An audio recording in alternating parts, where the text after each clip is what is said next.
வழங்க இருப்பது சூரா அல் வாக்கியாவிலே 53வது வசனத்திலிருந்து 61வது வசனம் வரை உள்ள பகுதி.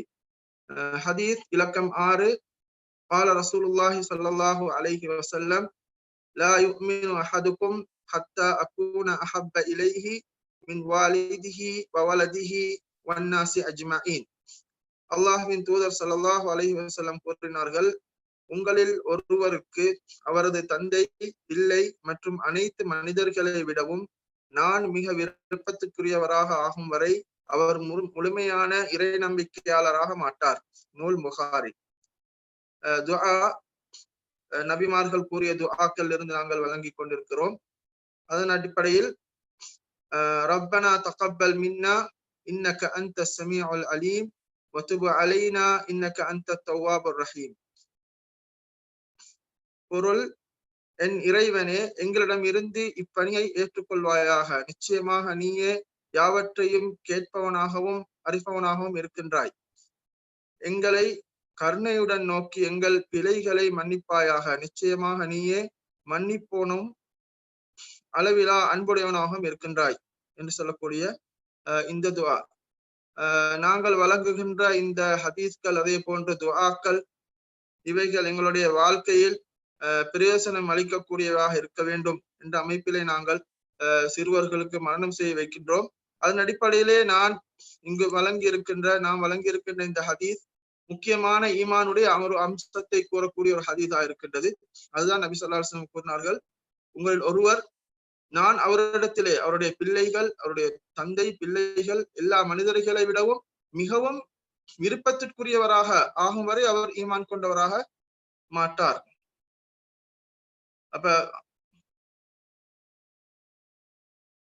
அந்த அடிப்படையிலே நான் இன்னும் ஒரு ஹதீஸை பார்க்கிறோம். ஒருமுறை உமர் ரலியல்லாஹு அன்ஹு அவர்கள் நபி ஸல்லல்லாஹு அலைஹி வஸல்லம் அவர்களிடத்திலே கூறுகின்றார்கள், யா ரசூலல்லாஹ், நீங்க என்னை விட, என்னுடைய எல்லாவற்றை விடவும் நீங்கள் எனக்கு நேசத்துக்குரியவராக இருக்கின்றீர்கள், என்னுடைய நப்சை தவிர என்று உமர் ரலியல்லாஹு அன்ஹு அவர்கள் ரசூல் ஸல்லல்லாஹு அலைஹி வஸல்லம் கூறுகின்றார்கள். அப்போது ரசூல் ஸல்லல்லாஹு அலைஹி வஸல்லம் அவர்கள் கூறுகின்றார்கள், இது புகாரிலே வருகின்ற ஹதீஸ், லா வல்லதி நப்சி பியதிஹி ஹத்தா அகூன அஹப்ப இலைக மின் நப்சி. நீங்கள் உங்களை விடவும் நான் உங்களிடத்தில் நேசம் உள்ளவராக ஆகும் வரை நீங்கள் ஈமான் கொள்ள மாட்டீர்கள் என்று உமர் ரலியல்லாஹு அவர்களை பார்த்து கூறுகின்றார்கள். அப்போது உமர் ரலியல்லாஹு கூறுகின்றார்கள், வல்லாஹி ஃபஇன்னஹுல் ஆன வல்லாஹி லா அன்த அஹப்பு இலைய மின் நப்சி. இப்போது நீங்கள் என்னுடைய நப்சை விடவும் என்னை விடவும் நீங்கள் எனக்கு நேசத்துக்குரியவர் என்று கூறுகிறார்கள். அப்போது ஆல் ஆன யா உமர், இப்போதா உமர் உங்களுக்கு அந்த நேசம் வந்தது என்று ரசூல் ஸல்லல்லாஹு அலைஹி வஸல்லம் அவர்கள் உமர் ரலியல்லாஹு அன்ஹு அவர்களை பார்த்து கூறுகின்றார்கள்.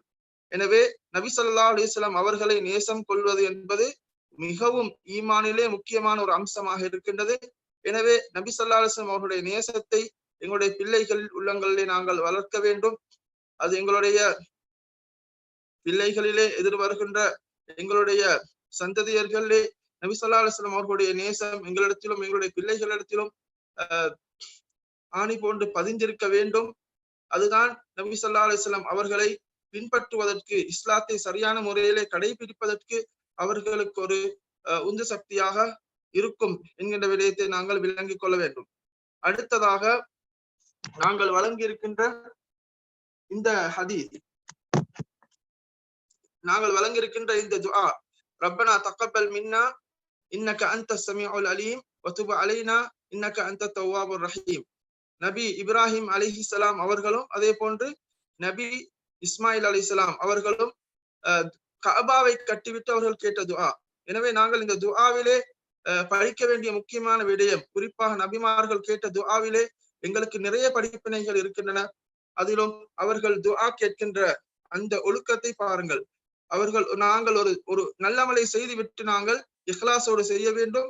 நல்லமலை நாங்கள் செய்துவிட்டு அல்லாஹ்விடத்திலே அந்த துஆவை ஏற்றுக்கொள்ளும்படி நாங்கள் அல்லாஹ்விடத்திலே கேட்க வேண்டும். எந்த ஒரு அமலையும் நாங்கள் செய்துவிட்டு அந்த அமல் அல்லாஹ்விடத்திலே ஏற்றுக்கொள்ளப்பட வேண்டும் என்கின்ற ஆவல் எங்களிடத்தில் வர வேண்டும். நாங்கள் அந்த அமல் ஏற்றுக்கொள்ளப்பட வேண்டும் என்று அல்லாஹ்விடத்திலே பிரார்த்திக்க வேண்டும். அதே போன்று நாங்கள் துஆ கேட்கின்ற நேரத்திலே நாங்கள் கடைபிடிக்க வேண்டிய ஒழுக்கம் தான், நாங்கள் அல்லாஹ்வுடைய அதற்குரிய திருநாமங்களை, திருப்பண்புகளை நாங்கள் முன்வைத்து வசீலாவாக வைத்து கேட்கின்ற அந்த ஒழுக்கத்தையும் நாங்கள் விளங்கிக் கொள்ள வேண்டும்.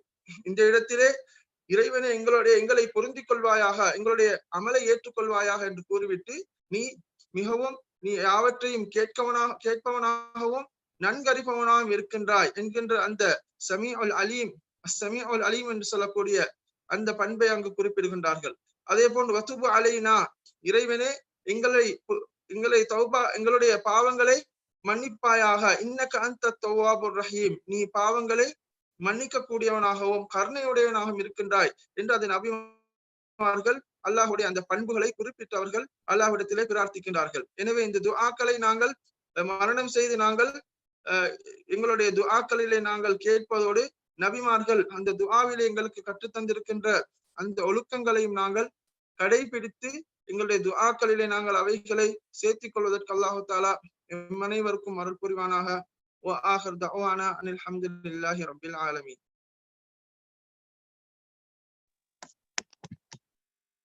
جزاكم الله خيرا. ஷேக் முஹம்மது ஃபவாஸ் அவர்கள் மஅரிஸ் மனன போட்டி நிகழ்ச்சியை சிறந்த